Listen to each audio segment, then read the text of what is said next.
श्री रेवा सेवा समन्वय समिति ट्रस्ट भरूच संचालित सरस्वती विद्या मंदिर जंबूसर खाते चालता निःशुल्क पाठदान केंद्र खाते वाली मीटिंगનું આયોજન કરવામાં આવ્યું હતું।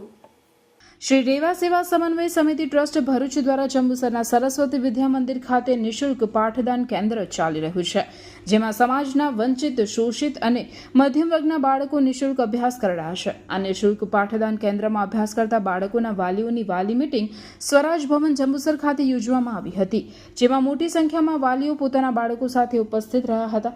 કાર્યક્રમમાં અધ્યક્ષ સ્થાને જંબુસર આમોદ મત વિસ્તારના ધારાસભ્ય ડી.કે. સ્વામી તથા અતિથિ વિશેષ સ્થાને વડોદરાના અક્ષયભાઈ શાહ તથા રાષ્ટ્રીય સ્વયંસેવક સંઘ ગુજરાત પ્રાંતના શારીરિક પ્રમુખ મેહુલભાઈ વાળંદ તથા રાષ્ટ્રીય સ્વયંસેવક સંઘના ભરૂચ વિભાગ કાર્યવાહ રાહુલભાઈ ઠાકર તથા અગ્રણી નિલેશભાઈ ભાવસાર, દેવદત્ત પટેલ, અજીતભાઈ પરમાર વિશેષ ઉપસ્થિત રહ્યા હતા। કાર્યક્રમમાં મહાનુભાવોનું પુસ્તક આપી સ્વાગત કરવામાં આવ્યું। કાર્યક્રમમાં પાઠદાન કેન્દ્રના બાળકોએ તેમને અભ્યાસ કરાવતા ગુરુજનોનું તિલક કરી પુષ્પો અર્પણ કરી પૂજન કર્યું। સાથે બાળકોએ સમૂહમાં શ્લોક ગાન કર્યું હતું। પાઠદાન કેન્દ્રમાં આવતા તમામ બાળકોને રેવા સેવા સમન્વય સમિતિ ટ્રસ્ટ તરફથી school bag, compass box, pencil તથા નોટબુક વિતરણ કરવામાં આવ્યું હતું। સરસ્વતી વિદ્યા મંદિરની વિદ્યાર્થીની સ્નેહલબેન મકવાણાએ શિષ્યવૃત્તિ પરીક્ષામાં સમગ્ર જિલ્લામાં પ્રથમ ક્રમે ઉત્તીર્ણ થવા બદલ ઉપસ્થિત મહેમાનોના હસ્તે સન્માનિત કરવામાં આવ્યા હતા। ઉપસ્થિત મહાનુભાવોએ પોતાના ઉદ્બોધનમાં શિક્ષણ સાથે સંસ્કારના સમન્વયથી સમાજ ઉત્થાનના આ કાર્યને બિરદાવ્યું હતું અને પાઠદાન કેન્દ્રમાં સેવા આપતા શિક્ષકોને ધન્યવાદ આપ્યા હતા।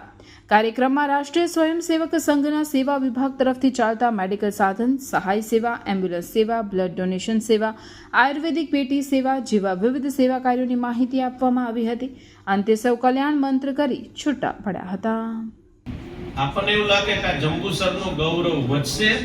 ભગવાનને આપણે પ્રાર્થના કરીએ, ગુરુજીના ચરણોમાં પ્રાર્થના કરીએ કે એ બાળકી આગળ, બધા જ એવા છે પણ એક આપણે ફક્ત સેમ્પલ જોયું, બાકી અંદર ઘણા બધા આની અંદર સેમ્પલ પણ એવા તૈયાર થવા જઈ રહ્યા છે। એના મા બાપને પણ હું ખૂબ ખૂબ અભિનંદન પાઠવું છું કે એકદમ ભય વગર ફર્સ્ટ ક્લાસ, અને કહે છે ને બોલે એના બોર વેચાય। બેન જે દીકરી છે ખૂબ સારું બોલી, તો હું ખાસ તો સરસ્વતી વિદ્યા મંદિરના તમામ શિક્ષકોને હું હૃદયપૂર્વક ખૂબ ખૂબ અભિનંદન પાઠવું છું, શુભેચ્છા પાઠવું છું। કારણ કે સૌથી વધારે વાલીને સ્કૂલ કરતા છે ને એ ટ્યુશન ક્યાં કરશે એની ચિંતા હોય। સ્કૂલમાં ભણ્યા પછી સૌથી મોટી ચિંતા જો વાલીને હોય તો એ ટ્યુશનની હોય છે, પછીના પાઠની હોય છે। તો જ્યારે આ સંઘ દ્વારા, આરએસએસ દ્વારા, રેવા સેવા સમિતિ દ્વારા સરસ મજાનું એક આયોજન થઈ રહ્યું છે। મને હમણાં પ્રથમ ક્રમાંક મેળવ્યો હતો।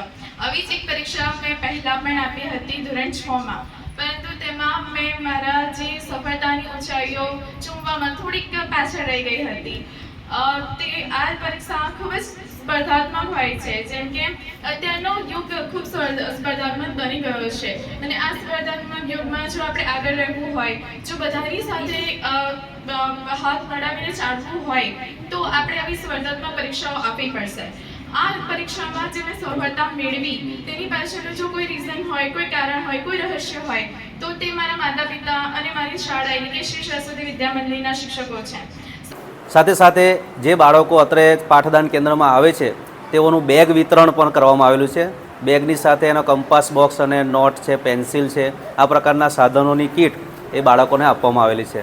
આ કાર્યક્રમમાં આ વિસ્તારના ધારાસભ્ય શ્રી માનનીય ડી.કે. સ્વામી શ્રી તથા આ રેવા સેવા સમન્વય સમિતિ ટ્રસ્ટના ટ્રસ્ટી શ્રી મેહુલભાઈ વાળંદ પણ ઉપસ્થિત રહ્યા હતા। સાથે સાથે અન્ય મહાનુભાવો પણ આ કાર્યક્રમને શોભાયમાન કર્યો હતો। મોટી સંખ્યામાં વાલીઓ અને બાળકો ઉપસ્થિત રહ્યા અને સંસ્કાર અને શિક્ષણ આ બંનેનું સમન્વય આજરોજ જોવા મળ્યું। અને આ ગામમાં એટલે આ કાર્યક્રમમાં જે પાઠદાન કેન્દ્ર ચાલે છે છેલ્લા 1 મહિનાથી ચાલે છે અને લગભગ 14 ગામના બાળકો આ કાર્યક્રમમાં ઉપસ્થિત રહે છે અને તેનો લાભ લઈ રહ્યા છે। સાથે સાથે આ પાઠદાન કેન્દ્રમાં વેલ ક્વોલિફાઈડ શિક્ષકો અમે નિમણૂક કરેલી છે કે જે આ વંચિત, શોષિત અને ઉપેક્ષિત સમાજ જે છે જેને ખરેખર શિક્ષણની જરૂર છે, તો આવા બાળકોને શિક્ષણનું પૂરું પાડવા માટે અમે વ્યવસ્થા ઊભી કરેલી છે।